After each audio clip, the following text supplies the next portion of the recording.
Hello, everybody. Welcome, you fiery donuts, to Cop On Podcast. I had a wonderful email a couple of weeks ago now from Wayne in New Zealand. Thank you so much, Wayne, for getting in touch. And Wayne wrote, and I quote, "In reading W.H. Auden's as I walked out one evening just now, I came across a passage that seems apt for the aging legs of some of our beloved LFC squad." And the passage that he quotes goes like this: "But all the clocks in the city began to whir and chime. Oh, let not time deceive you. You cannot conquer time. In the burrows of the nightmare where justice naked is, time watches from the shadow and coughs when you would kiss. In headaches and in worry, vaguely life leaks away, and time will have his fancy tomorrow or today." I'm delighted to be joined by Alan, by Nigel, by Karen, who's back after a long hiatus. Well, it's wonderful to have Karen with us, and Spider LFC is here with us as well. Absolutely brilliant to have you with us the day after. I didn't get any sleep because Liverpool got absolutely thumped, tanked, hammered. And it's a sad, sorry state of affairs. Alan, we've been talking about this all season, how, basically we're rubbish. If you just go back over the titles of Cop On podcast this season, we're not 100% rubbish. We are capable of still being brilliant, but we're just not capable of being brilliant over more than like a 25-30 minute period anymore. And when we're bad, when we're not playing well, when we're run out of gas, we can just be, trampled over, can't we? How are you, Alan? Are you okay? Did you sleep well? I slept horribly. No, I did not sleep after that performance. I just couldn't sleep. I was just not in a good place. Yeah, it's not a surprise really, Owen. Like you said, I actually look back at one of our older videos there from 5 months ago this morning, just for a bit of refreshment.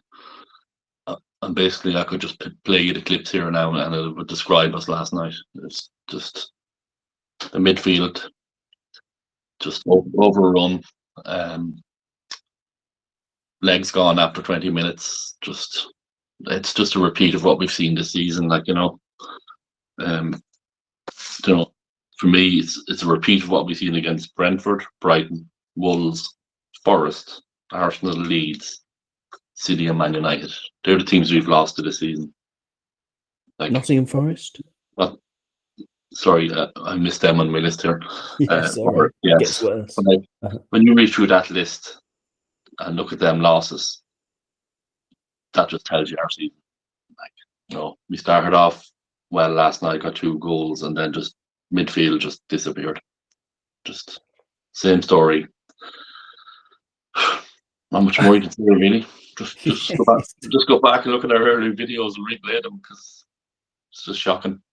Well, that's the thing, Nigel, as well. I mean, it's a very fair assessment, I think, from Alan there. It's just like, it's just same old thing, except this time we came up against Real Madrid as opposed to Brentford. Brentford can score 3 against us. Real could score 5 and potentially could have had more. Klopp, after the game, he was saying we need to look at the positives from the first half. And the start was amazing.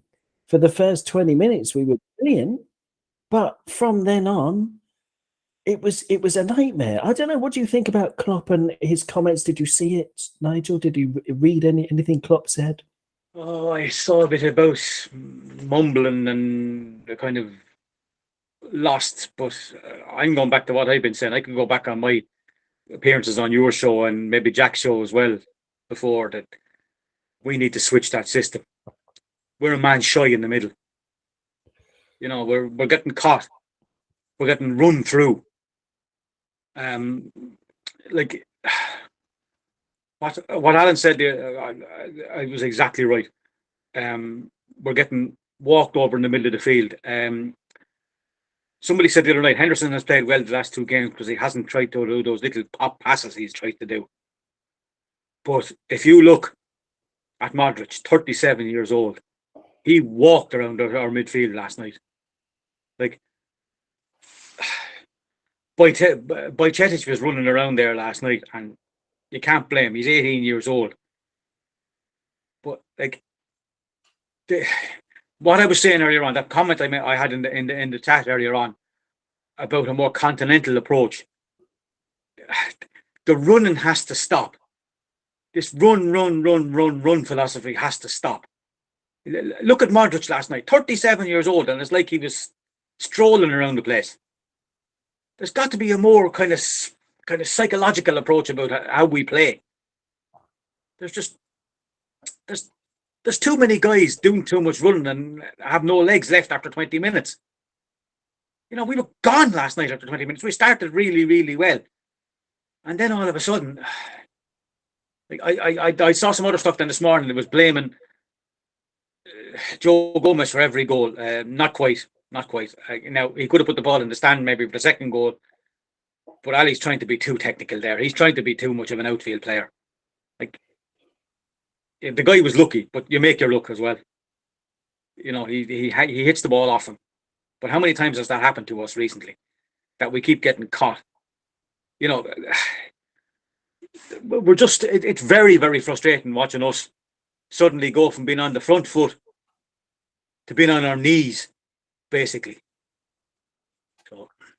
Well, there you go. I mean, that's it. We were on the front foot and then we were on our knees. I didn't even know if that Vinicius goal, I mean, that the first one, the mistake from the second goal, the equalising goal, I don't even know if that should have played such a big part in a football match, because goalkeepers make howlers, and like Thibaut Courtois did, and Thierry Henry was saying after the match, Karen, that you know, Real reacted as a team, and that's what good teams do when Courtois made the mistake, and they came back in the match and they didn't panic. But I'd be interested to know you're a very optimistic guy, Karen, and it's absolutely lovely to have you back, because I think we need some of your optimism. But what I mean, are you optimistic? Because I can just see, I've said this a couple of games ago, I'm just hoping we get 40 points this season and escape relegation. No. We shouldn't think that. We're not a relegation fighting team. No, we've been at the top for quite a long time, isn't it? But you know what? I think coming back to Alisson, he was trying to be too smart. And if you just look at the goal again, Vinicius wasn't even interested to press him.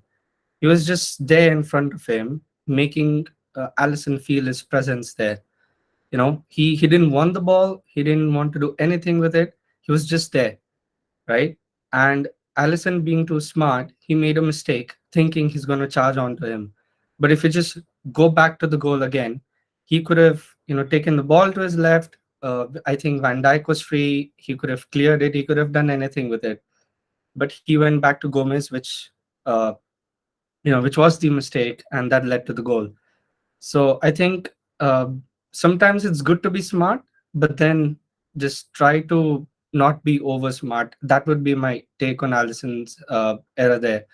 But yeah, looking at the whole game in general, every goal does have an impact on how the game will shape up. Being 2-0 ahead, you concede one, which was a brilliant goal, but again, it was a mistake from our defense as well. We weren't too tight. We gave that space, we gave that room for Vinicius to fire one in, and we all know how quickly he fires a shot. So I think we didn't do our homework well. We shouldn't have given him that much time and space. And throughout the game, if you notice, he kept getting that time, that space. He kept getting more confident. Instead of breaking their confidence, we just gave him more confidence. Going back to the Barcelona miracle, why didn't they do anything? Because we didn't allow them to be confident. Yeah, Messi was running the show and everything, but others were not confident at all. They were basically clueless, and that gave us an advantage to pull off that miracle. And the first 20-25 minutes yesterday was like that. Mhm. We were playing at that level, but then suddenly it just went away, and that was Vinicius' first goal. That took everything away. Why though, Karen? That's the thing. Like, is there a solution? Because for me, the way I see it, it's just because our legs have fallen off. The legs have fallen off our team, and whereas against Barcelona, everybody was 3, 4, 5 years younger. When was that? 2018, something 2019. So everyone was a few years younger. But now we've got pretty much the same players in midfield. Anyway, I don't know, having Fabinho and Henderson, and having even at the back, Virgil and Joe Gomez. And it's like they can't cover the space because Trent and Robertson continue to push forward. So, I mean, unless going forward, we change our tactics to be more pragmatic, as Nigel was saying, then it's just going to happen every game, no, Karen, because we cannot sustain the intensity. No, I don't think it's about the intensity. It's about there's no cover. If our fullbacks are going ahead, there's no cover defensively, even in the midfield. Forget midfield, because we were just that whole space was empty for Modric to play in. So I think it's all about making players be at the right position. I remember Thierry Henry said in one of the post-match interviews, he said the three P's that are very important, and one of the P was position. So the moment you are going forward, whoever has the ball, it's very important that the other 10 players are positioned well to recover from, in case the player loses the ball. And that was nowhere to be seen.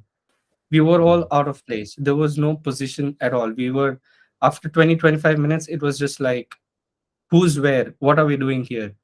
Right? And that needs to change, because so far this season, that's what I felt, that either we were out of position at every time we lose the ball, either we were out of position, or we had no idea what to do. And that is one of the reasons why I think, last night I felt, when we have the same players playing again and again, right? We need to change. We need to change in every position possible, so that we can strengthen the squad again and have those glorious 5 years again. Yeah, very interesting. Thank you very much, Karen. Very good answer. Spider, you're back. Welcome back to Cop On.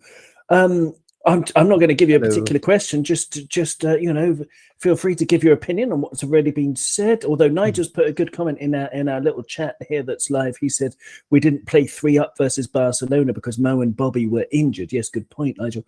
And also, but sorry, Spider, just before I get to Gary Richards is in the chat. Tally ho, Gary. He says, first half we were good. The second half we were buggered. 5 bloody times. The second half was all Klopp's fault.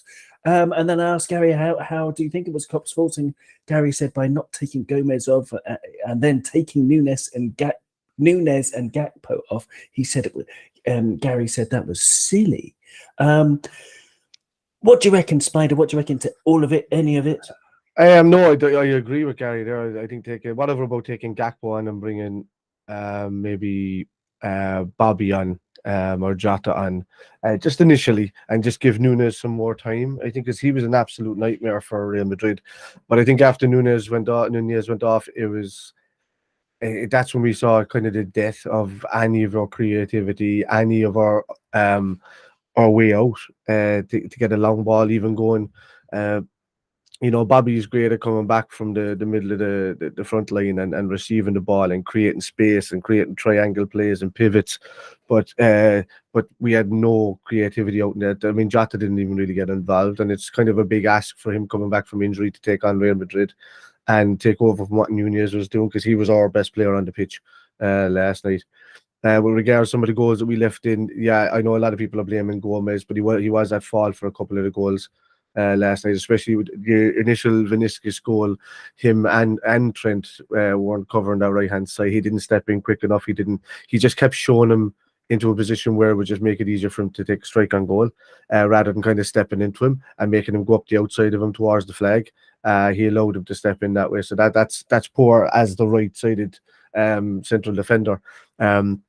Yeah, his pass was a little bit short to Ali, but Ali made the wrong decision in what he was doing. But that shouldn't have initially happened when Bajcetic made the second mistake that and I find him a fantastic player. He's been our best player in the last few weeks. But he made the second mistake in a number of in games. One was against Wolves, when he tried to do the same Thiago turn back, because obviously he's been mentored by Thiago, but he's trying to do that sharp turn backwards when he could have just laid it off to Trent. And last night he could have just laid it off to Robbo. He didn't do it. He got outnumbered, lost the ball, put Gomez under pressure, who then short passed it back to Ali, who then made an even worse choice by not just laying it off to Virgil van Dijk inside him and trying to go for the harder wall, and then getting caught by Vinicius again. So there was a number of things that happened last night. We were brilliant for the first 20 to 26 minutes. Even when they scored, we were still kind of piling on the pressure a bit, but after that we just ran out of ideas. But mainly I put it down to the substitution of Alaba. I think once he went off, it took Salah completely out of the game, because Nacho was just glued to Salah. It pushed him further and further out to the line. And I've been saying it for weeks that Salah trapped out in that line is useless to us. He does nothing out there. He doesn't get inside. He's absolutely useless out there. When we already have two players that can do a pivot out there in Trent and Hendo, and anybody else in the midfield that can step up and help him. But Salah being out there just gets in the way, and it just creates too much of a gauntlet for anybody to get through, because they just pile on bodies over on that side. And at the moment it's playing into the opposition's hand with regards where Salah is positioned.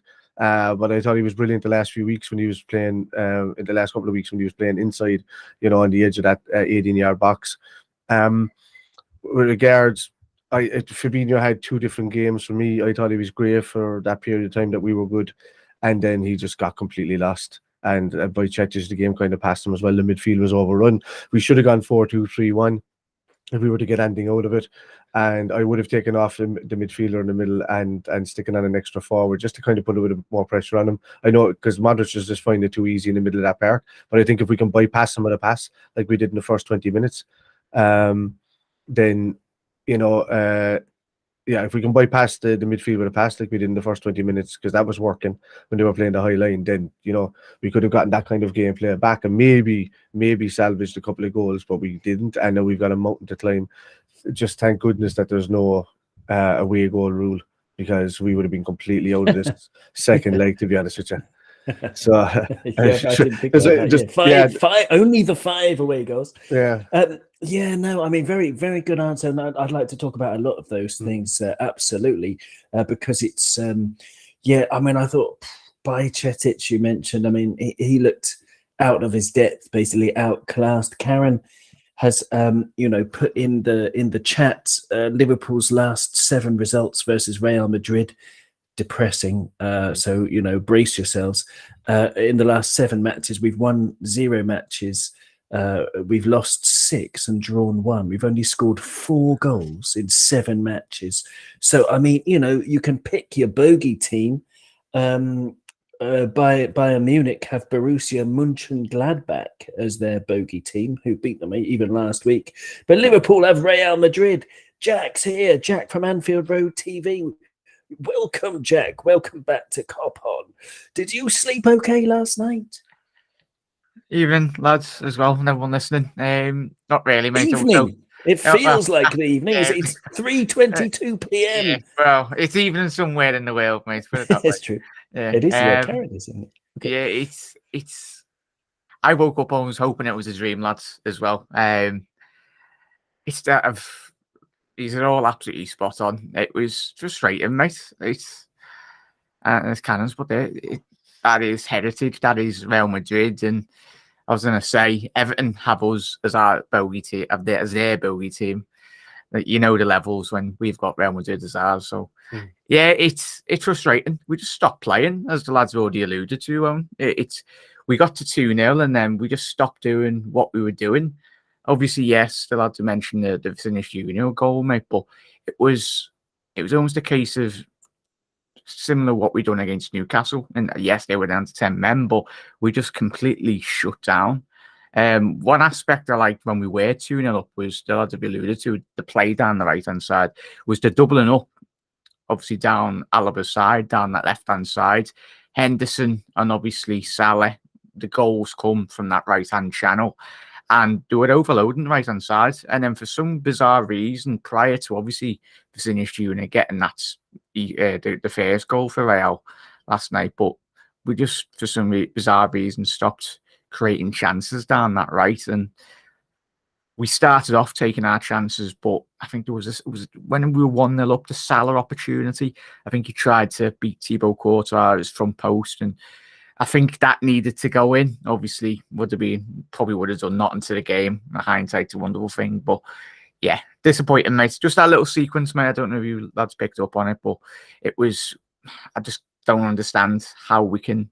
But it's the story of our season, mate. That's frustrating as hell.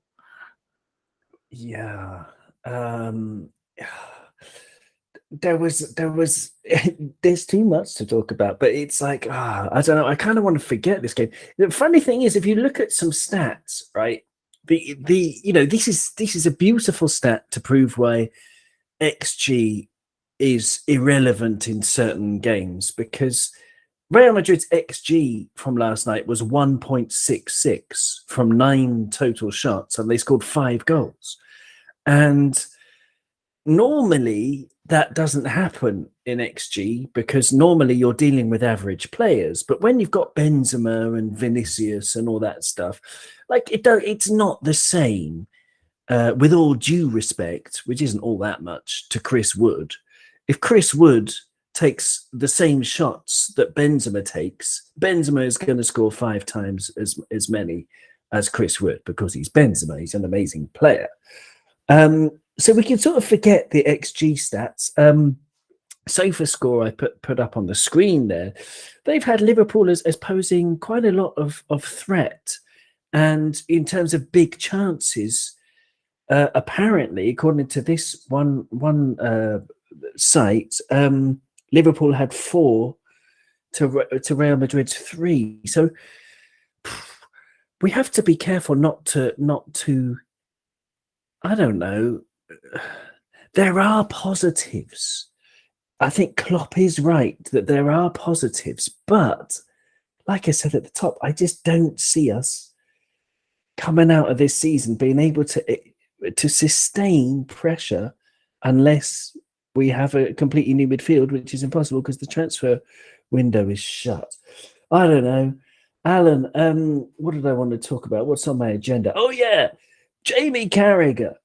Jamie Carragher said if Newcastle had 11 players, they would have come back to 2-2, because the game against Newcastle, which we haven't spoken about on Cop On, we were very, very dodgy against 10 men.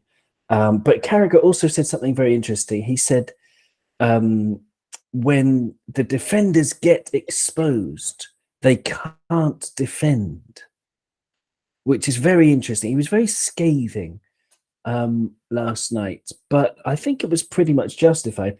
And is this something that you're worried about, Alan? That the fact that we have these big holes, the positioning, because Klopp doesn't change his tactics.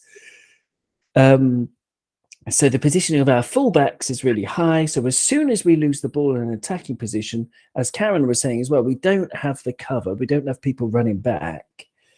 So the defenders are exposed. And when you have Ibu, like in the Champions League final, it's okay because he's a one-man monster. But Virgil is no longer a monster, Alan. Are you worried about the defence as well as the midfield? Yeah, absolutely. It's not, Carragher can say some strange things sometimes, but I agreed with him last night. Apart from saying that Newcastle would have got a 2-2 if there's 11 men, I think they would have bet us if they had 11 men. And like all the lads have great points there, Karen as well there, like about when Trent goes forward. That's back to our midfield.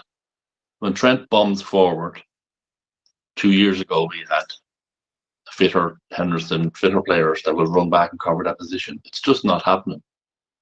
And Van Dijk has had an up and down season, but I don't think any defence in the world is going to play brilliant when your midfield has been overrun game after game after game.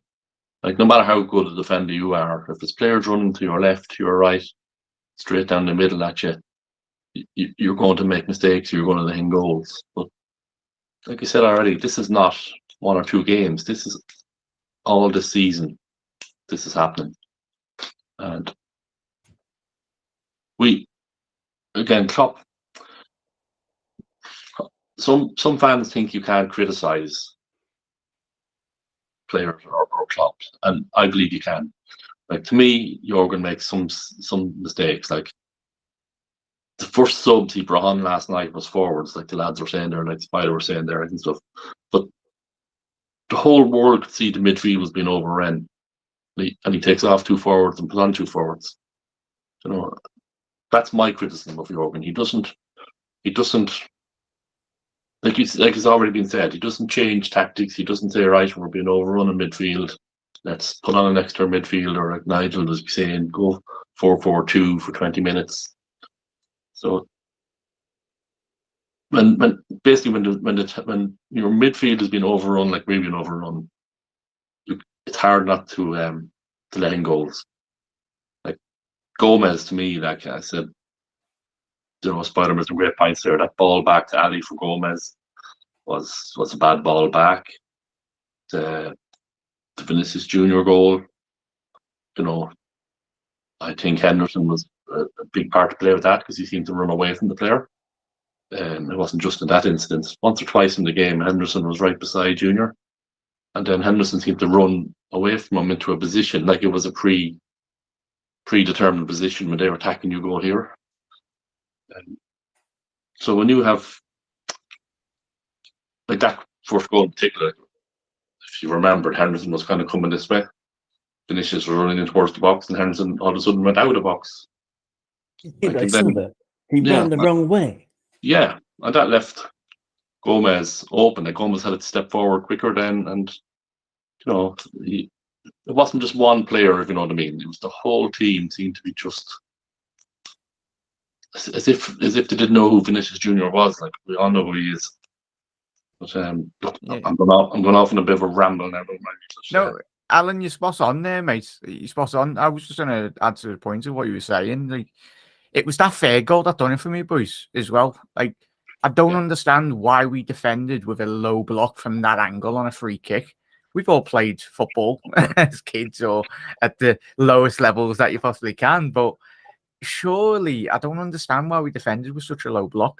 Yeah, I understand, obviously, the free kick was in a position where it was quite close to the byline, but even still, if the free kick's at an angle, just try and move up a bit. I don't know, but or even, as you mentioned there, Alan, just the positional play was absolutely abysmal. We were all in a line, and I think they analysed on BT. You just stick 2 midfielders like at the front post, but it's very reminiscent. I remember the Champions League games against Chelsea, and there were certain games like that with Rafa. Rafa was the expert at that in terms of zonal marking and marking the space. But you spot on there, Alan, just in relation to that fair goal, mate. I don't know how you felt on that one.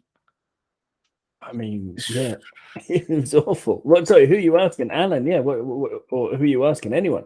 Yeah, it's Alan or anyone really. Yeah, go on, Alan. Yeah, I mean that was that free kick. You walk away, Owen. You walk away. Well, go on. No, go ahead. Go ahead. No, for me, I said it straight on the live stream last night. I was like, who the hell is marking Militao running in at that post? Nunez was the only person after Gomez ahead of that post, and it was Henderson on the right hand side. It was up there at the edge that should have stepped back as well. But you can't expect Darwin Nunez, who's a striker, or even a left winger if you want to call him with the way he plays with us, but he is a striker, to be coming in and playing defensive positions over 2 centre backs that have played the last 5 years at least together. I mean, Gomez should have stepped out. Regardless as well, Kev. Yeah. Free kick initially by Gomez. Yeah. But he gave it away in the first place. But so even that free kick, yeah. But it was ridiculous. the position is when I seen him and he was just like, oh, you can see it in his face before the ball even went past him, and just like, right, so you're doing zonal marking, but if the ball is 3 feet away from you and it's going to pass, you just stick your head out and get rid of it if you're close enough to do it. I mean, there's zonal marking, and then there's like stupidity, and for me, it's just not. It's not up to the standard of Liverpool centre backs to be sitting there and not stepping up when they need to be stepping up, regardless of zonal marking. Everybody used to blame Rafa Benitez' style of zonal marking for losing us a lot of games back in the day, but at least you had Carragher and Hupia stepping into headers when they needed to be stepped into, regardless of zonal marking. They would dive at it. But I'm afraid that there's too many questions to be asked of what happened with Joe Gomez. It's like what I'm saying about him last, and I've always been pro Joe Gomez. I'm like, give him a shot. He's not injury prone. The only reason that he's ever been injured is because he had 2 broken bones because of Ben Mee and Raheem Sterling injuring him. I said, but he never had like ankle problems or calf strains or thigh problems or anything that. He was always ready. He's as ready as Salah is most of the time to play a game. But the issue is that if he does something good in the game, he dwells on it instantly. Like he's thinking about it, and he completely loses concentration on what he's doing in the game. It's like, oh my God, he just made a great tackle there. So he's just like this. How do I do the face? It's almost like the what's his name? The actor, Laurel and Hardy's son. Jesus, it's gone out of my head. But so it's like the face. He's like sorting up. I'm brilliant, and then all of a sudden he just gets caught out because he's not thinking about what he's going to do next. He's just dwelling on what he's just done, and you could see that it's happening on the pitch. And I'm just like, everybody's kind of asking, like, why is this guy losing so much concentration so easily? It's because he's just done something good and he dwells on it, and then he just doesn't concentrate. And he is good at interceptions. I'll give him that. It's stepping in when the ball is higher up the pitch. But when he's in that box and the ball comes anywhere near him or comes near the byline or anywhere towards the corner flag, he loses the plot completely. He's he's already in his head thinking about how he's going to clear it and not actually winning the ball in the position that he's in, when it's at somebody's feet, unless he gets in ahead of him first. And then even when he does that, he's just like, oh yeah, I just did that, and then loses it. And then somebody's going in for a tap in across and goal. And it's not good enough anymore for the Liverpool team. And even Joel Matip coming on, he's had a bad few weeks as well, but he's been great for us throughout the seasons. But Virgil too, Virgil's been poor, yeah. He's been poor this season, really. He's been poor for months. I mein, if you look back over Liverpool's results, I mean, I'm struggling to think of good performances. They're few and far between. I'll just see if I can even at that, bring this up on screen. I'm going to put it down to Virgil is because he just came back from a huge injury into a season that he just had to play some of the longest games in history, and not with the same partner all the time. He was always readily available. He was the guy who's playing all the games. And then he had to come into a season where we were knackered with a 3-week turnover and then play a World Cup and then do this. I was expecting a drop-off from Virgil. Not this massive, but just some sort of drop-off. But he is the only defender in that back line that I can turn around and say he's played the majority of those games. And I would have expected some sort of physical or mental drop-off from him. But especially after, we were so surprised at how well he came back from that injury last season, but it still burnt him out a bit. I think he's lost a bit of pace over it. The injury that's crept up recently as well because of it. And there is the point of Real Madrid apparently have played more games than we have, and they also had a hugely long season last season. But then they don't play. They play pragmatic Ancelotti ball. They're playing on the break all the time. They don't need the intensity that we need, and when it goes, it really goes. Yeah, it's a different league. From the results, it's a different league as well. It's there's that. Nigel, you want to say something? Just barge in today, boys. Don't be polite and raise a hand. Just jump in there. Just looking at the scores there, the last time we played any kind of proper decent football was probably Aston Villa on St. Stephen's Day. The day we beat them 3-1. By Chetic scored 26th of December, 3-1. That's probably the last day we played any half decent football. Well, no, Everton as well. Everton was a good performance. I know Everton are rubbish. It's shit, we get 4 more, we beat them. But I mean, that was a dominant performance. That wasn't a lucky win like we've had a couple of times. Wolves in the FA Cup wasn't bad, but again, it's Wolves. They were resting some players, but I remember I was looking back because I was looking back at the titles of our podcasts earlier, and Liverpool 3, Southampton 1 up here. on the 12th of November last year was, you know, in in all competitions, that was we've had 1, 2, 3, 4, 5 wins only since the 12th of November. That's how bad it's got. And we were lucky that day because it was Alison Becker who was absolutely unbelievable that day to save us against Southampton.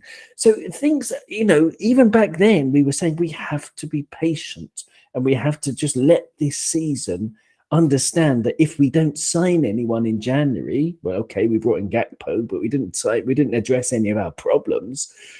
Then, you know, we're just going to have to suck it up as a bad season, as just something that is just going to go badly, you know. But now we need to think about the title of this video and where do we go from here. So I'm trying to find a picture I have. I'll bring it up another time. But I want to bring you in, Karen. So yeah, Karen, what would you like to say? What would you like to say, Karen? Actually, this is more of a question, you know, at this point of time, what do you think is going to be our ideal season? I remember this question was asked, I think, several seasons back, where Alisson scored that wonder goal against West Bromwich. You were discussing this question quite often. So I think it's that time of the season again where we reassess our season in terms of, we're out of 3 cups. Okay, I'm not counting Champions League at the moment. League cups are down. Champions League is practically over. So now what's the ideal season now for us? Top 4 for me. Well, that's it. I mean, top 4, but I mean, I think that's a wild dream. I really do. I mean, here we are. I've got the table up on screen. After 22 matches, we've got 35 points. So do Brighton after 22 matches. Ahead of us, and we've got a game in hand at least, or 2 games in hand. We've got Fulham, Newcastle, Tottenham, Man United, City, and Arsenal. Tottenham are currently in 4th. We're 7 points behind with 2 games in hand. And we think, well, 7 points behind with 2 games in hand. If we win our 2 games in hand, then, you know, we're only 1 point behind top 4, which would be crazy. Well, actually, Newcastle also have a game in hand. So we're potentially 3 points behind. If Newcastle win their game in hand as well, it's a bit complicated. Sorry for the audio listeners, you probably don't know what the heck I'm on about.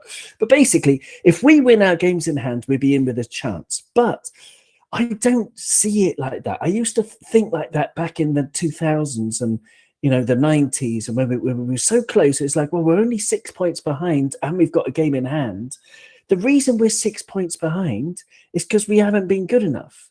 And the only person who's really been good enough, maybe 2 people. You could argue Mo Salah, even though he's drifted out of games, but he's still been very, very good. I think Mo Salah, but especially Alison Becker, without Alison, we would be in the relegation zone. We've been so bad that I want us to get the extra 5 points from the next 16 games. And I'm going to get frustrated and I'm going to complain, but I'll just be relieved when we get past 40 points. So I want us to absolutely not qualify for the Europa League or the Conference League, because that would just be a distraction. I want to finish this season as the end of the era where we're, you know, and I'm going to forget this season as something that's not going to define this beautiful squad. But at the end of this season, there'll be the big cull, the huge change. And I honestly think top 4 is miles out of our league. I'm sorry. We kind of thought the same one in 2021, and then we had no midfield, no backline, and then we had 2 kids playing in the backline with 18 games to go. We were 14 But that's different. points No, it was behind. different. That was different because we had longer periods where, okay, we were rubbish when we lost those 6 home games. Yeah. But it was different. It was different because we still had Manny, we still had youth, we still had, you know, that was 3 years ago now, you know, like 2-3 years ago, whenever it was. But it was years ago anyway. And we've had a 64-game season since then. And it's, you know, it's like at the top of the show, Wayne brilliantly sent in that thing.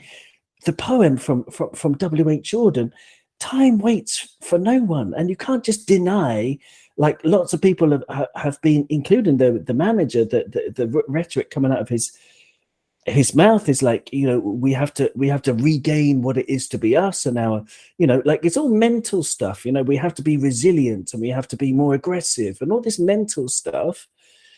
But no one's addressing the physical stuff that we just simply can't do it anymore. It's not a question of the playing kids, but go on, Nigel. Yeah, I think we're not addressing the thing, and I like Alan said at the start of the show. We could go back a few months and just keep replaying. Well, I'm going to do the same thing. Midfield, there's our problem. The lad said it. It's like we're getting overrun. We're getting swamped. Teams are just coming walking straight through us. Crystal Palace will try and do the same thing on Saturday evening. They'll try and come walking past our midfield. But just try and slightly switch the system so that they won't be walking through three fellas. Like, we were kind of built on a pivot in the middle of the field. There's no pivot. You can't play a pivot with three players because you're going to be either one side, you're going to be shy, and then we're coming walking through it.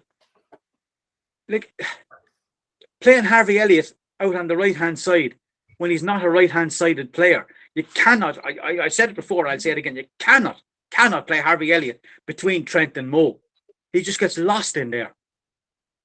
Like, you can play him up front or a little higher or something like that, but you're going to have to either play one man up front and one behind. We can't keep playing that three. We're getting caught too easily. Yeah, like a 4-4-2 system. Karen, Yeah, you just whatever. mentioned you'd be up for a 4-4-2 as well, Karen? 3-5-1 even. 3-5-1. Okay. What would you change, Karen? Yeah, 3-5-2 would also work, right? That's 3-5-2, Nigel, not 3-5-1. We'll be one man short if we play 3-5-1. Yeah, one's going to get sent off. He's going to play James Milner. He's going to get sent off every match. That's what we played last night. I think 4-4-2 would be an ideal system for us now, I think, for the rest of the season. Probably because we need the extra man in the midfield. That's the primary reason. The window's off. We don't have proper midfielders to sustain, opposition's midfielders just walking past us. So I think 4-4-2 with a holding sort of position. Like, we need to change the system. Instead of just charging forward, let's just take a step back and build the game up to the point where the opposition thinks that, look, these guys are not going to attack us. Let's just go into attack. That's going to create spaces for us. And that 4-4-2 holding is going to create wonders for us in those situations. We don't have to score 4-5 goals every game.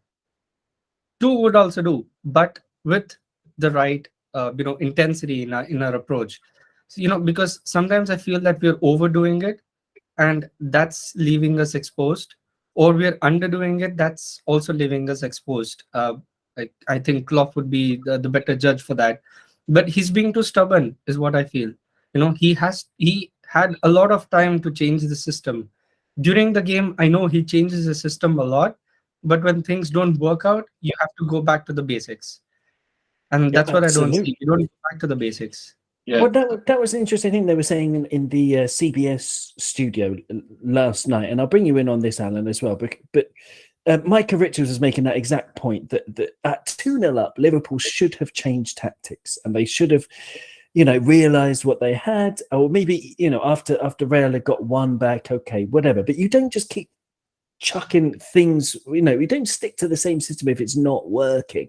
I totally agree. That is a brilliant point, Karen. It's the same one that Micah Richards was making. But Carragher on he gave the other hand to that, and he was saying, well, yeah, but managers, and Henri as well was saying, well, if as a manager you don't want to change your principles.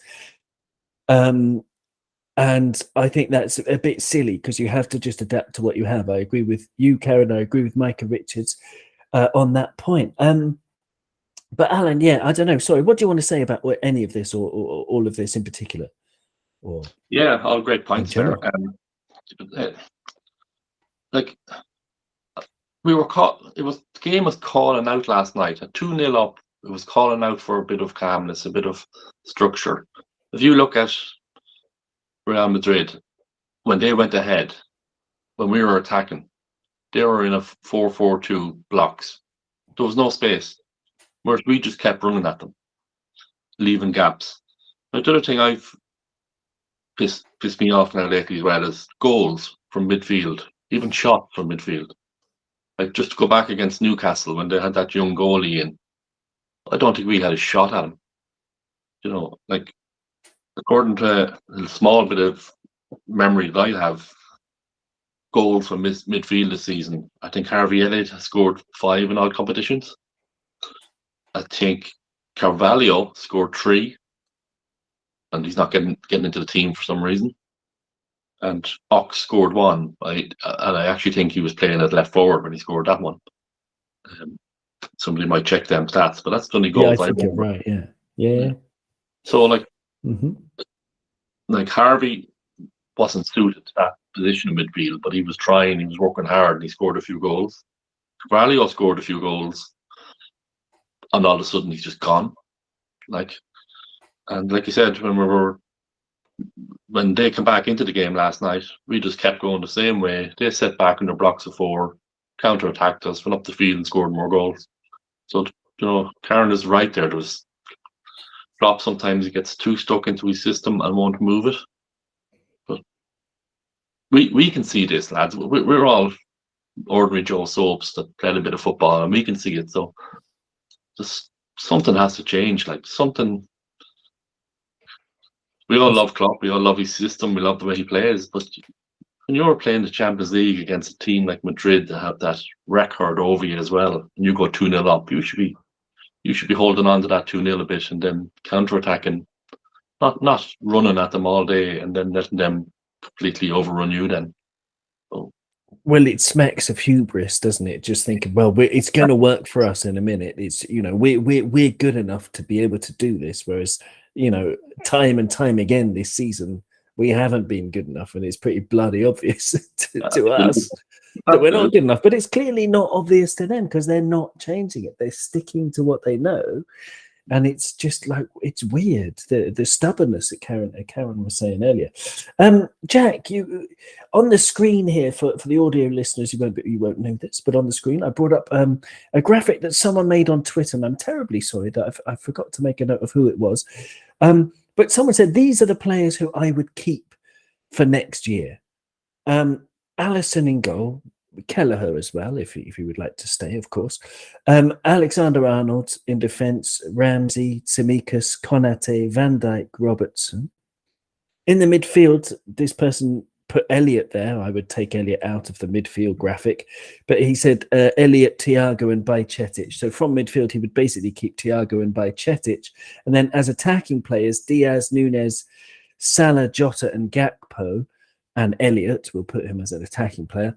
And, maybe, I don't know, would you add to this list? Maybe Fabio Carvalho? Would you, or is that a good list for you of the ones that we need to keep, and we'll sell all the rest, Jack?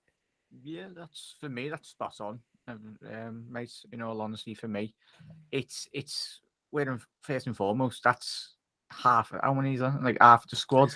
I don't know how many he's culled, but it's a lot. Yes, but I saw exactly what I would do. There were 12, I think, gone. So then, if that's the case, then we need 2 centre backs. Yeah. Because we've only got Van Dijk and Konate left. I would agree with that. Get rid of Joe Gomez and Joe Matip. 2-3 world-class midfielders, and that's going to cost a pretty penny, isn't it? Well, no, but hang on. On this graphic in front of you, if we only keep Bajcetic and Thiago, we need more. How many midfielders do we need? We need 5. Because we need 2 for every position. If we're playing a 4-3-3, we need 6 in total. So that's Bajcetic, Thiago plus 4, and then 1 because of the inevitable injuries that happen as well. You need 7 midfielders if you're playing a 4-3-3. So we need 2 centre backs, 5 midfielders, unless you're moving Trent to midfield, which is what I'm doing. Are you moving? Karen's shaking his head. Karen, you're saying no. I wouldn't do that. I know we've talked a lot about moving Trent to the midfield, but I think even if Trent had played in midfield yesterday, he would still be outrun, probably by Modric. Yes, so but the argument is that if he's outrunning midfield, then he's got people behind him. He's got a right back behind him, an extra body behind him. to cover him.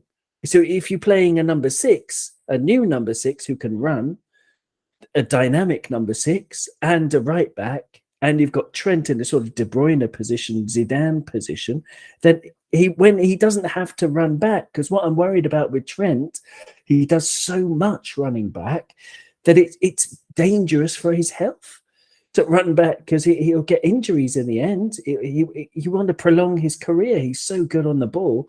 Make him not run now. Save his legs for the future. I don't know.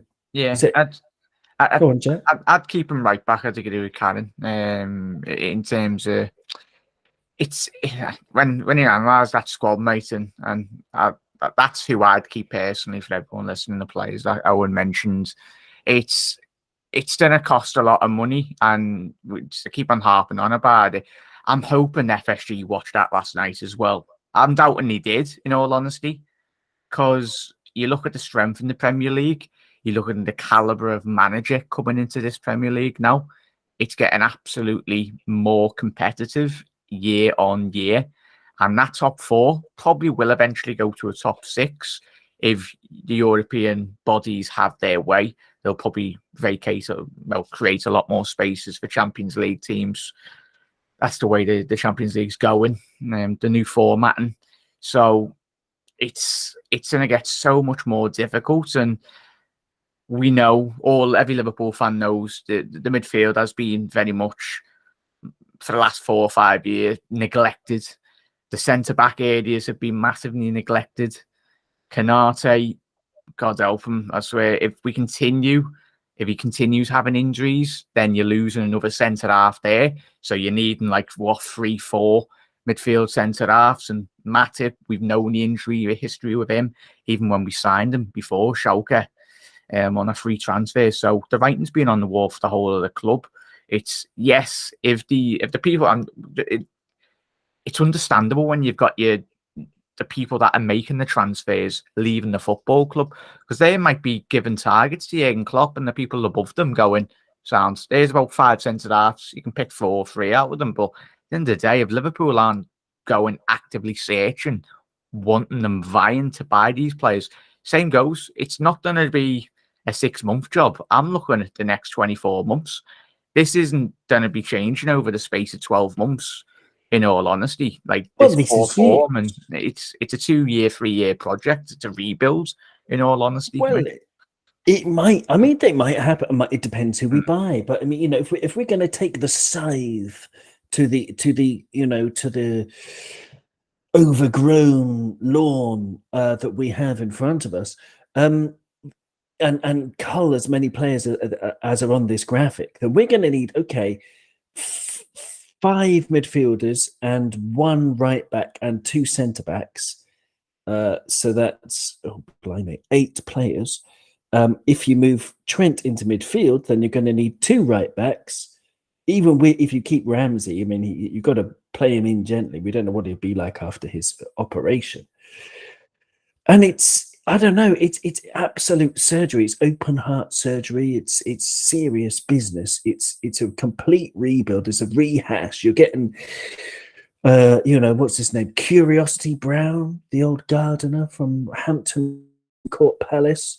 That's what you're making from this forest, this wild and overgrown forest that we have before us. But there you go. Karen, you had a question? Yeah, what's the best position for Elliot? Because I think Klopp is not sure. I think he's misusing him. What's the best position for him in what system? For me, he's Salah's position. That's his best position where Salah is, and he can't. Outside that, we're asking him to do too much as a young fella. We can't blame Elliot for that. We can only blame. The blame has to go always back to the people that didn't back us up, really. So, I've never been an FSG person out. I have been this season for the first time, because when I see blatant disregard for what the team needed, then that only has to come back to the owners and not back in. I understand that it's a year where they're building on the new stand or whatever it is, but that's no excuse to be forgetting about the team and backing the team and backing the managers to build the team around him. This situation with Julian Ward throwing his toys over the pram because he doesn't like the way people are talking about him online. I mean, we know it's hard enough to live up to Michael Edwards and how good he was, how good he was for us when he was here. But at the end of the day, he left a structured format there that we just had to follow. And if Julian Ward if the people that are stepping up are not capable of stepping up, then they're only going to they're causing more hassle. This is why they're leaving at the end of the season, and it's just got like there's more and more people walking out of the club at the moment behind the scenes. And we've noticed that over the last 6 months. And even by the end of the season, there's supposed to be another 12 or 13 gone as well, including Julian Ward. So that just goes to show you, this is why I'm kind of skeptical about FSG needing funds, or if they are, and they're culling whoever's in the backroom staff are giving them payoffs or saying like, we've opportunities for you elsewhere or whatever. I don't know what's going on, but for me, like the team hasn't been backed. We can't blame Klopp really for that because he can only work with the tools that he has, but yet he's still being stubborn by not changing the formation around. So, but maybe that's just naivety on his part because he believes in the players that he has, and maybe they've shown that off the pitch, but when they're on the pitch, they're not doing it. And that's probably the most surprising thing for Klopp, really, when he's looking at it on the pitch. He's saying, I can see you doing it off the pitch and I can see you doing it in training. Why aren't you doing it on the pitch? And he's been let down in that way by a few average players in the team, and that are not showing it in training. But I just think he's as dumbfounded as the rest of us as to what's going on for most of the season. But yet you can see the frustration of him not being backed by the owners as well. So that wholeheartedly has to go down on them at the moment. Interesting. Nigel, you wanted to come in? Yeah, totally agree with what Spider said there about Elliott. That's his position. He can't play that position between Trent and Mo. Just doesn't suit him. On about needing players and stuff like that. The reason Thiago was injured is being overplayed. It looked like he was dragging the new man stand behind him for a couple of weeks there. It really looked like he was hurt. Yeah, agreed. Yeah, it's like that's half the problem. They haven't backed Klopp in the last couple of transfer windows when it was crying out that we needed, particularly midfield players. And he's going around and he's trying to play positions he's not used to. It was so frustrating looking at him there the last few weeks before he hadn't got a choice but to leave him out because he couldn't move anymore. Our lads are going around. There must be half a minute. Like we're dependent. The last month, the result came in the other day for Player of the Month. Young Bajcetic. Been outstanding. But how long can he keep going like that? How many players have we had over the years? I know Michael Owen had it. I know Gerrard had it. They used to get shin splints and pains, like growing pains in their legs. Like how long before that starts happening to some of the younger lads as well? Because they're simply playing too much. Good and all as they are, but like God Almighty, it's so frustrating having to look at a team that we saw like 2 years ago, and even last year, playing every game they possibly could. Another problem, but and then not been backed. The big problem is backing. Yeah, I mean, if we were in charge, then we would certainly sign a ton of players, regardless. Moving forward in terms of the next matches, Crystal Palace is up next. I'm a Wales rugby fan, and Wales are absolutely awful at rugby, and it's Wales versus England this weekend, and so the likelihood of getting trounced by Real Madrid, Wales getting trounced by England, and then getting trounced by Crystal Palace on a Saturday night. Oh my Lord, I hope it doesn't happen, but it could well happen. I don't know. Alan, Crystal Palace, whereas last year, in years gone by, we'd be looking forward to this with not just relish, but the entire burger. This time it's a lot more. There's a lot more trepidation. This is sort of, we're walking towards some creepy house in the forest.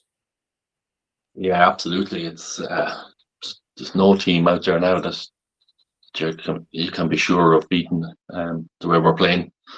I think, am I right? We drew 1-1 with Palace already this season, if I remember right. But Nigel's nodding. I've got no memory. yeah. So They do I'll got try sent and off. have a look. yeah, I think. Look, we've seen it. We've seen it in every game this season so far. We've had a good game here and there. We think we're back, and then the next game we're just crap again. Can't see anything changing. There might be a bit of a reaction after losing 5-2. You might get a positive first half, maybe get a goal or two ahead. That's our only hope, I think. But Palace are playing quite well. They're hard to beat as well, and nobody fears us anymore. That's the problem. We used to have teams bet on the tunnel. Now teams are coming out to us and just we can go at these in the midfield and we can compete with them and we can beat them. So hopefully, fingers crossed, hopefully we get another result. But trepidation is just there, isn't it? You just haven't got the confidence you had anymore. And great points there about Cetic. He's a young lad, and shin splints, things like that can come to players. And I just said as well about Thiago. I think we were saying that 2 weeks ago on the podcast or 3 weeks ago before he got injured, that he was an injury waiting to happen, and so we need to look after the few lads we do have in midfield now and not put too much pressure on them. I don't know. We were supposed to have that. Yeah, we were supposed to have this. The sports science people looking after this and preventing injuries. I think we've just signed someone else. Apparently, I can't remember his name, but someone else is going to look up for that for the future for injury prevention. But Spider, you wanted to come in. Yeah, no, it's just a part on Crystal Palace, because I know they were good at the start of the season, as Alan was alluded to, but they're in kind of in a bad way right now at the moment in the last. So I was just looking over the results as we were mentioning it there, and in their last games, it's the last 2 games are 2 draws, then a loss to United before that, a draw with Newcastle before that, a draw with United before that, a loss to Chelsea, a loss to Southampton, destroyed by Spurs, and their only last win in between that was or at the start of that was against Bournemouth, who were already on the way out. Before that, again, they lost 3-0 to Fulham with a sending off, and they just had their pre-season or their mid-pre-season in between that. But the results haven't gone their way since near the start of the season. 0-0, 1-0 loss to Forest. The last 2 good results were 6th of November and the 31st of December, and that was beating West Ham 2-1 and beating Bournemouth. So at the moment, they're in a bit of a no man's land right now. Although Quite a difficult run, though, isn't it? It is, It's yeah. quite a difficult run. Brentford, Brighton, United twice, Newcastle, Chelsea. I mean, okay, losing to Southampton is unforgivable, even the FA Cup 3rd round. Yeah. But it was quite, but you're right. It's a very good point. Yeah. In their last match, I can bring up their lineup on the screen. If they played this team, Spider, how would you feel? They had Guaita in goal, and Anderson at the back, Nathaniel Klein and Mitchell at full-back. Yeah, Sambi Lokonga and Sheikh Doucouré in midfield. I don't want to look in too much. I said it to Jack last night. I'm not looking into that result last night too much. We were naive in the way we got beat by Real Madrid last night. We were winning. We were comfortable. We didn't play with our heads after that. We were the lads were just having fun on the pitch, and it came back to bite us, to be honest with you. For me, I still think we're in a good bit of form from Newcastle and everything. Although we do leave chances slip in. It is going to be the case of us trying to outscore the opposition, and that's only going to happen if Salah, Núñez, and Gakpo are on the pitch and backed up by Jota, coming back into a bit of form, and Vawi coming on and creating the pivot plays that he does when we need him to. But this is why I still believe in top 4. This is why I think it's just past the halfway point in the season, and even to get 10 wins to 11 wins out of these remaining games, which is what's left. We've got 22 players, so we've got 16 games left. If we can get the majority of 60% of those in wins, top 4 is ours. I believe, and this is why I believe in it, because I don't want to sound like a broken echo when I go back to 21, because I know it's been 3 years since then. But we still have Jurgen Klopp as a manager. We still have hungry youths that are coming through as well. Even if we play Carvalho more and let him come into a bit of form, he could be a turning point in a 4-2-3-1. I do like the idea of a 4-4-2. But I think a tighter 4-2-3-1 allows for like super pivot play in the middle of that park. And when we're on the attack, we're on the attack, and when we're on the defence, that midfield can drop back into a 5-man midfield, and those 3 attacking midfielders, I should say, would drop back into a 5-man midfield for protection. And that's what it needs. The midfield and the defence needs protection from the midfield, but the midfield also needs protection from just numbers alone. And I think that will help us in a 4-2-3-1. And Klopp is not. He's not a stranger to 4-2-3-1 with Dortmund. That's what he used to play with them back in the day, and it worked out a treat for them for those 2 seasons. But I like the optimism, but I just can't see it, Spider. I can't It's see it, hard. and I I know. understand, and I hope you're right. But just looking at the results that I've put up on the screen again, I don't see us suddenly getting 10 wins from the next 11 matches, suddenly turning into champion winning form. We've been looking at championship mid-table form, but there we go. I just like to as we wind up, Karen, if you've been listening to this very patiently, I'll be very interested in hearing your views about, basically, is the tie over? Because we've got some wonderful comments coming in the chat. Andrew Quinn is here. He says they might have won the game, but mark my words, on March the 15th, we will win the war. So Andrew Quinn is not giving up at all. He says we're going to win this. Diaz should be ready, and maybe Ibu will be back. I like it. Is the game over? I mean, for me, it's over. I'm sorry. I'm too. I don't know what do you call it. Too much of a pessimist in this context. But I don't know, Karen. What do you think? Looking at last night's results, everyone would be, thinking that the tie is over. I think even Klopp has said the same. It's over. But for me, as optimistic as I sound, I think it's not over until it's over. So we still have 90 more minutes to go. We can still pull off a miracle, but this time it won't be at Anfield. It will be in Madrid. The last miracle we pulled off was at home after going 3-0 down at Barcelona. So it's going to be a reverse situation here. We've got to pull off a miracle in the opposition turf, which is not easy. But we still have 90 minutes. We still have some games to play before that. So I think all the games before that is going to be our preparation for Madrid showdown. So I think we have to look at the next few games, keeping the Madrid game as the target, because that is going to set the tone for the rest of the season. Because by chance, if we, go out of the Champions League, then at least that momentum will be there for us to carry forward till the rest of the season and try to get into the top 4. And you never know, if if United slips, then we might even have a chance to go into 3rd position. But that's just the wildest dream, I would say. I love it. I love the optimism. Top 4 would be realistic for sure. And as Spidey said, I think we have 16 more games to go. We have a lot of points to play for. So I think we should get maximum points, and I think we're sorted. But that should be the target, to get maximum points every game. And that is going to also build our mentality, because I think somewhere that's lost.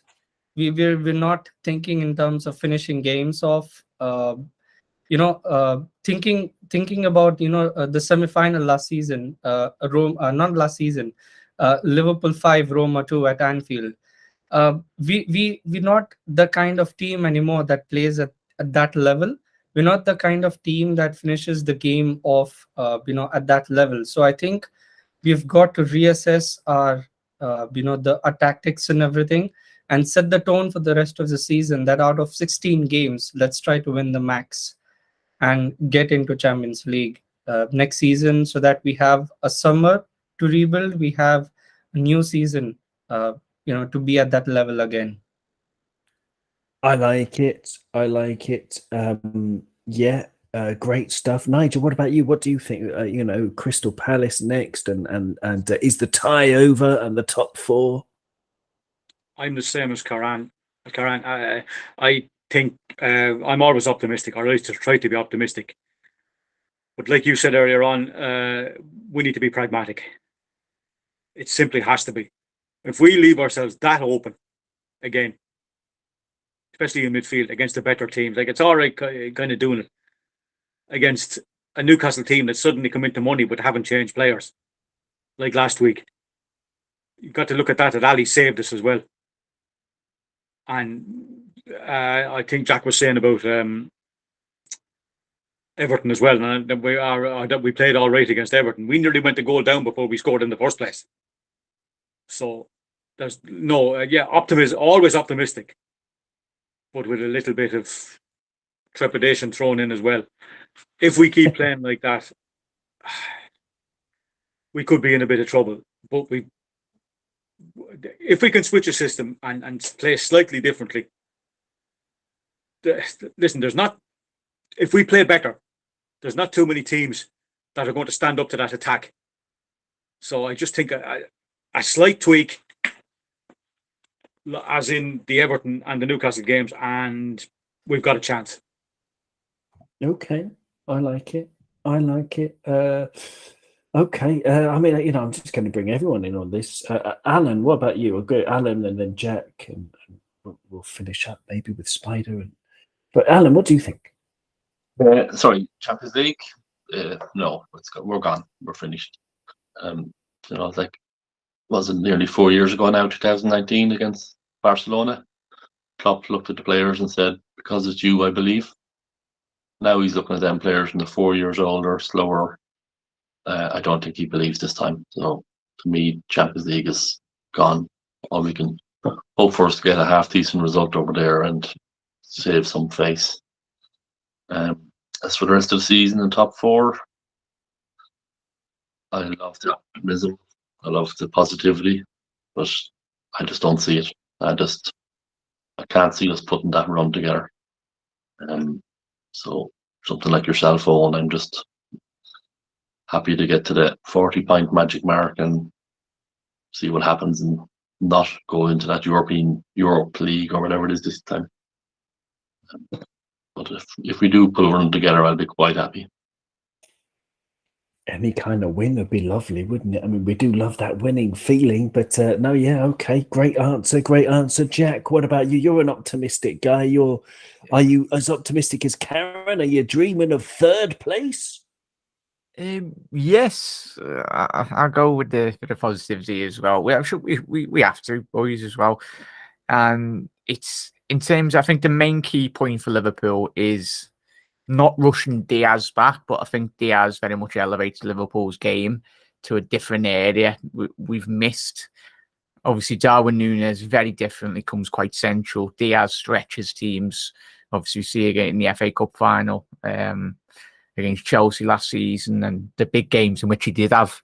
I think getting him back and Ibu, as long as we can get them back to full fitness and we're not rushing them back, the main big games for Liverpool this season, apart from the Manchester City and possibly one or two more, the majority of them are at Anfield. And that's a big positive for us. The big teams have got to play each other as well. So fundamentally, which we haven't done in recent years, if Liverpool pick up like we did last week, I know everyone goes, it was against Everton, but I think the big points, it was, the 3 points are important against Everton, but it was the magnitude of what that result meant, because everyone that weekend of football, all the big teams in and around us, even Fulham's and everyone, they all drop points, and that's what we need to do. As long as we start picking up points when we need to be, like every single week for that matter, but we've got the experience, we've got the fan base, we've got the stadium as well, and we've got the amazing away fans that go up and down the country, and even in Europe as well. The lads going all the way in Europe. Football, all of us have seen many of the football games, hours and hours upon football. Games can be changed within a matter of seconds, and we've seen that in Liverpool games. We've seen that games Real Madrid have played as well. A red card can completely open that game up for either side, but it puts Real Madrid on the back foot. Funny things have happened anyway. So always look positively, mate. There's enough quality in this team to get top 4. And if fundamentally we don't, then it's an absolute utter disgrace, in all honesty, if we miss out on top 4 of the season. Yes, you can talk about the injuries, but that squad is fully capable, regardless of how poor it has been playing, to very much get top 4. And if we don't, then there's going to be, as we've already discussed today, lads, there's going to be a massive reevaluation from top to bottom. Well, I'm hoping there will be at the football club if we don't achieve at least top 4, because that was the bare minimum for this season. I gave up on it a long time ago. I'm so sorry to be such a drab, such a dweeb. But I gave up on it a long time ago because I've just got to play it how you see it. You know, you gotta pass the ball your way you're facing, and I'm facing my TV screen and watching a lot of football, as much football as I can. And there are loads of teams who are better than us, even in the Premier League. And I just don't see it. I do not see it. I think Brentford have been playing better than us, for example. But I don't know. I could whinge for hours. Spider, you're going to have the final word on this. The optimism going forward, and how optimistic are you? I'm fairly optimistic. Look, I know we're in dire straits at the moment. I know that we're the midfield issues have kept us in this kind of position. I think Boycheta has been a breath of fresh air. I thought the game was a bit too big for him last night, but that's Real Madrid, and we have to look at it as it being Real Madrid. I mean, that's Real Madrid. It's not Crystal Palace this Saturday. It's not, I know we've been beaten by lesser teams this season at our worst when we weren't playing well, but when we do put a game together, we can play, even if it is 70% of the game at somewhat of a top level. Then we're capable of beating anybody. If I look at that top 4 and I see Newcastle, who are, granted, we're the only team to beat them this season, but I still look at them and think, are they better than us squad wise? No. If I look at Spurs, Spurs tend to do Spursy things in the second half of the season, and you can nearly always rely on that. So I'm hoping that kind of goes our way as well. Beating them is a must for the second half. When we come up against them, we've already done it against Newcastle. We have United in a few weeks. There's 5 games between now and Real Madrid.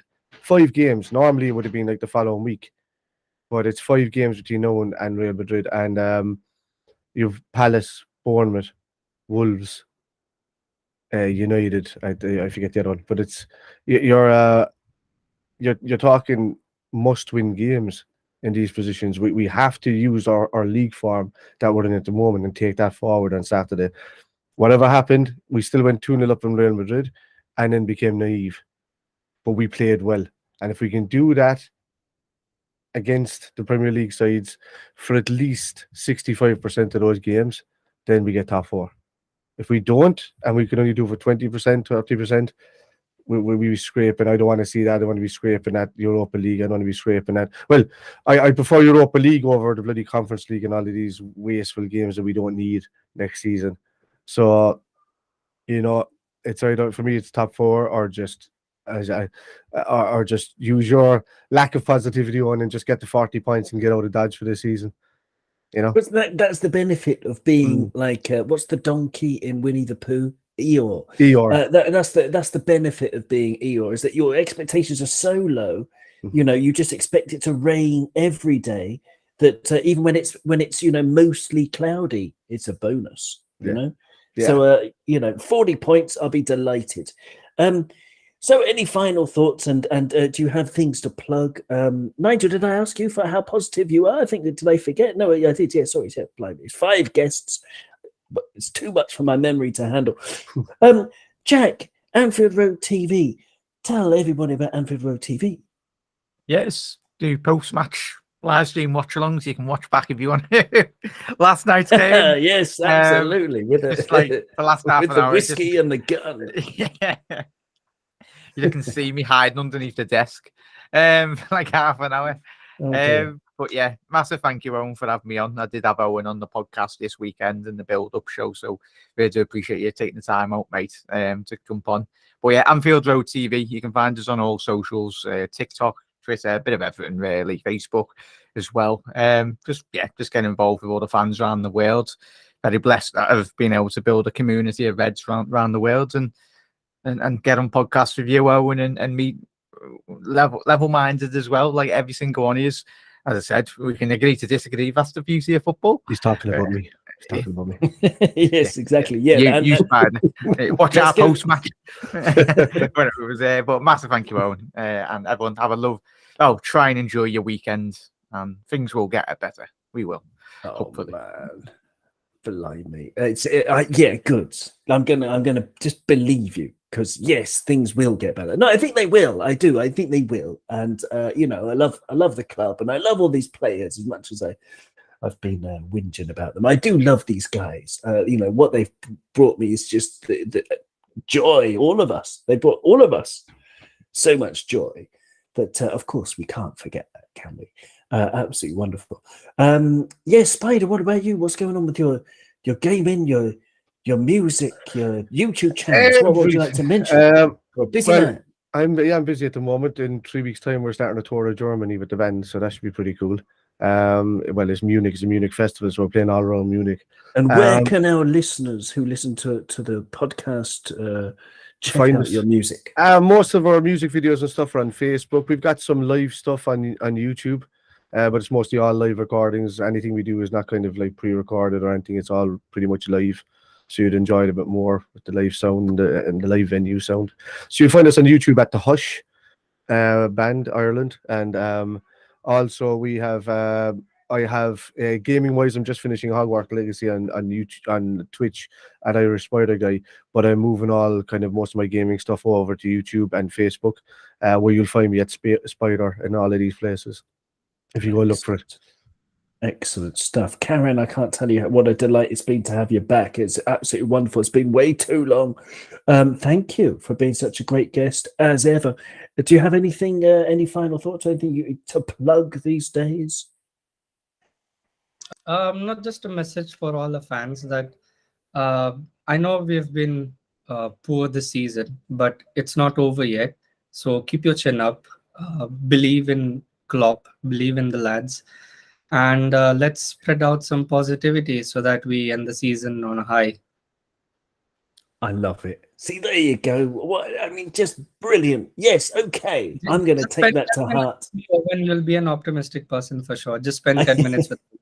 Well, exactly. Thank you, Karen. Yeah, very good idea. Okay, excellent stuff. Okay. Anyway, Alan, thank you very much for being with us, and Nigel as well.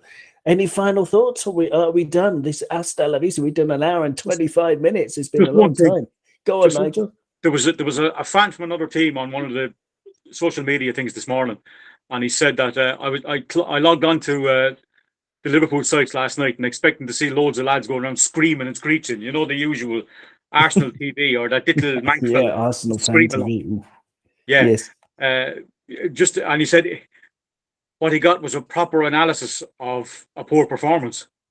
So I'm just glad to be around a lot of very level-headed people and just stay with the lads, and whatever happens, we'll be here to give our opinions on whatever's going on in hopefully a level-headed way.